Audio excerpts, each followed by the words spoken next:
Coming up next, Jenny Taft. Hope you had a nice weekend. What do you guys have on the show today? Good morning, Jenna. Yes, nice weekend for me. I was in Ann Arbor for Michigan State. That was a good one, but we've got a busy day on Undisputed. Does Tom Brady still look like a quarterback that can win another Super Bowl? And are the Cowboys officially Dak's team now? Plus, Michael Vick and LaDainian Tomlinson are in studio with us. Undisputed coming up next. Jenna, hope you had a great weekend, too. Jenny, thanks. Have a great show. Look forward to it. Thanks. Time now for Say What? He's from South Florida. Yeah. Pitbull is from South Florida. Yeah. The Super Bowl, a lot of casinos in Miami and South Florida. Yeah. Okay, first of all, that's not Pitbull. Super Bowl. That is Pitbull. No? Fact check. Fact Okay, check. well, I can't because it's Photoshop. Fact check. Okay. No, that's a real painting. Sticking with this game, not quite the quarterback battle we had hoped for between Lamar Jackson and Deshaun Watson. You can't pin that on Lamar. He was lights out, 222 yards throwing, 4 touchdowns, 86 on the ground. More than enough for the Ravens to beat the Texans 41-7. Guess who had wanted to weigh, guess who wanted to weigh in more? How about our good friend Mark Ingram? The MVP front runner. If anybody else got to say something different about that, then come see me. Yeah. I'm right here in Beemore outside the bank. If you got an issue with that, come see me. I'm about that. Big trust. Woo woo. Lamar Jackson in the flesh. Yes, sir. Big trust. I'm with you. I like it. I like it. Understated a little bit, but he's with him. Yeah, he knows he's with him. All right, Nick, are the Baltimore Ravens, after what you saw yesterday, now the best team in the NFL? To me, there's no question they're the best team in the AFC. Now, how they stack up against the better teams in the best conference, yet to be seen. Right now, and I know this might be seen as a weak take, I don't think there is a clear-cut best team in football. I think Baltimore, Green Bay, and New Orleans all have equitable cases. Now, I understand I'm not including the 2 best teams record-wise, San Francisco or New England. I think those 2 teams each have a glaring weakness. Those other 3 teams don't. But it is a testament to the brilliance and greatness of Lamar Jackson that the Ravens are in this discussion. This is a 4-5 football team a year ago. A year ago, until they inserted Lamar Jackson in the lineup. Since then, they are 14-3 in the regular season. He's got 2 losses to Patrick Mahomes, 1 head-scratching loss to Baker Mayfield, and that's it. In the last month of football, he has beaten Seattle Seahawks and Russell Wilson, the New England Patriots and Tom Brady, and one of his contemporaries now, the Houston Texans and Deshaun Watson, in a game where the Texans didn't score until CBS had gone to more competitive programming. If you're watching just over the air, not on Red Zone or anything, that game was gone. They put you got to put a closer game on there because the Ravens were putting a whooping on them the way they did.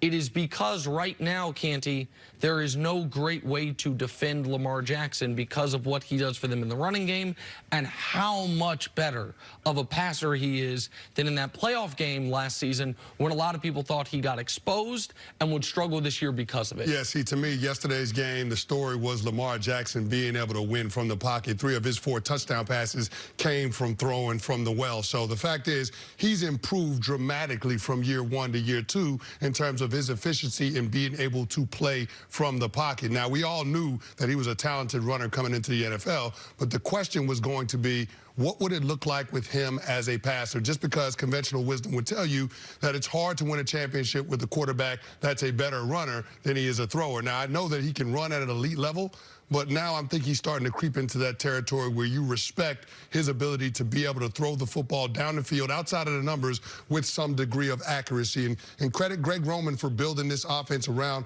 Lamar Jackson's skill set. It's not often when we see a rushing attack that's led by the quarterback. But, I mean, Lamar Jackson has shown that he's a special talent. And the reason why the Ravens are the #1 scoring offense is because he's so dynamic of a player. And credit the Ravens for not taking the run game away from him, because I think what we talked about was a lot of teams are going to want to pull that back a little and just see what he can do in the pocket. And if it works out, great. They're letting him be who he is. And you can credit John Harbaugh, for allowing him to be able to run when he sees fit, and he's doing a tremendous job.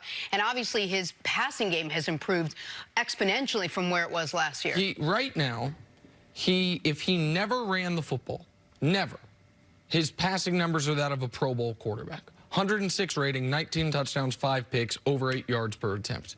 If he never threw the football, his numbers are that of a Pro Bowl running back. He's on pace for a 1,200-yard rushing season, which seems make-believe. I don't know how it's possible that you marry the two things together. He is not, to me, Canty, the guy I would call the best player in the NFL. But he is a guy who I think you can say no one in the NFL is playing better than him right now. And that's why so much of the, well, how long can it last? Who gives a damn if you win a Super Bowl? How long did Peyton Manning in Indy lasted for, what, 14 years? It was amazing. They won one Super Bowl.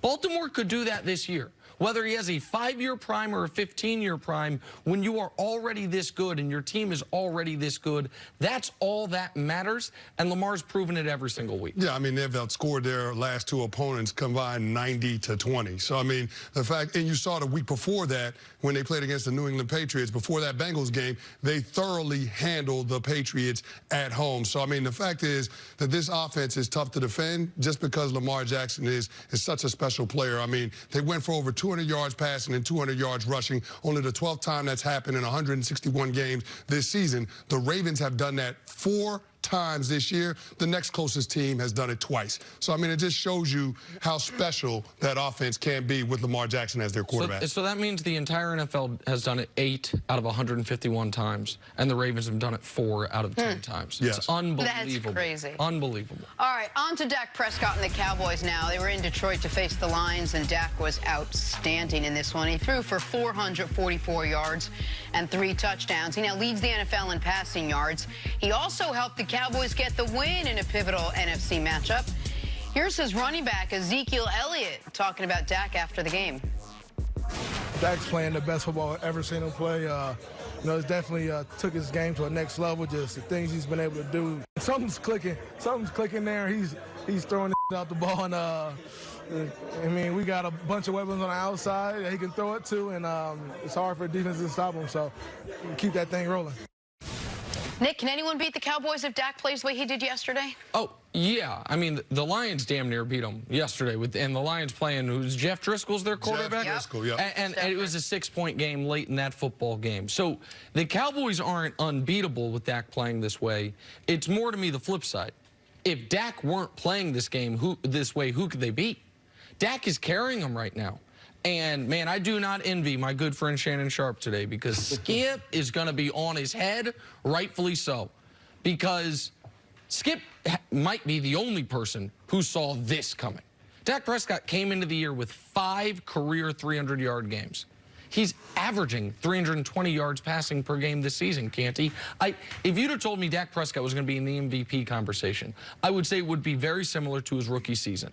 Very efficient, high completion percentage, very low turnovers, a little dinking and dunking, and your team has a gaudy record. Instead, he's doing it the hard way. Team doesn't have a gaudy record. He actually has turned the ball over more than he would like, 9 interceptions on the year.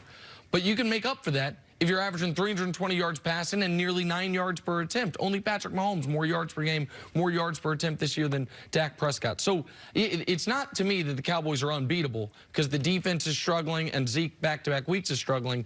It's more that when those things have been happening, Dak kept them in the game last week and won them the game this week. No, you're absolutely right. I mean, the last month or so, Dak Prescott is playing like a top 5 quarterback. Cowboys have won 3 out of their last 4, and Dak Prescott over that stretch, he's had 10 touchdown passes to 3 interceptions. So if your quarterback is throwing the ball for multiple touchdowns and not turning it over at a high clip, you're always going to have a chance. But I'm echoing the same sentiments as Nick. I'm concerned about other areas of this Dallas Cowboys team. Defensively, they've got to be a lot better. I mean, Jeff Driscoll and that Lions offense, they were a perfect 3 for 3 in the red zone yesterday. You let that group hang 27 points on you, you absolutely have to be concerned. But Ezekiel Elliott not having a great game as well.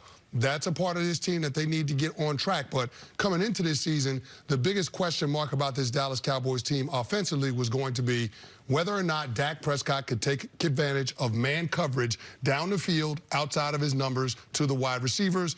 And so far throughout the course of the season, the answer has been yes, because Nick pointed out yards per attempt, there's only one quarterback in the NFL that's better. So Dak Prescott is taking advantage of those favorable looks with Ezekiel Elliott in the backfield. When they load up the box to stop the run, he's making them pay in one-on-one situations in the passing game. So if Dak Prescott can continue to do that, and the defense in the running game comes to the party more consistently, Yeah. then this Cowboys team can play at a championship level. And I don't think Zeke all of a sudden lost his ability. And by the way, Alvin Kamara and Dalvin Cook and Christian McCaffrey are sure as hell hoping that Zeke didn't lose his ability, or else no running back in the future is ever going to get paid. Not after Todd Gurley's contract and Zeke's contract.